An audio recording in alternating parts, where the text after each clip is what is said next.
In this video, we want to look at defining the time based on hours, minutes, and seconds that we actually submit.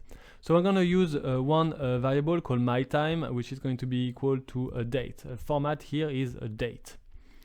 Then I'm going to set the time based on the hours and minutes and seconds I'm choosing. So I'm going to say myTime equal TimeSerial. And the first parameter here is going to be the hour, the second, the minutes, and then the third one, the seconds. So here, if I launch it, I'm saying the time is 10, 15, and 30 seconds in the morning. So to change that, I'm going to be able also, obviously, to just alter it directly by changing the code.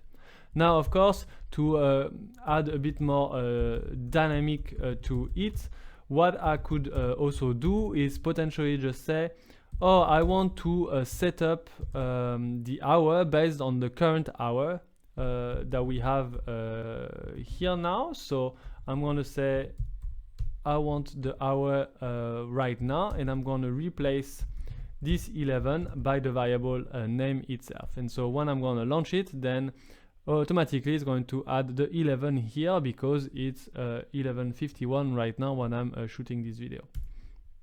So that's how you would add a bit more like a dynamic aspect to this function that is called TimeSerial, that allows you to create or compose, let's say, the time you want with the hour first, the minutes after, and lastly the seconds.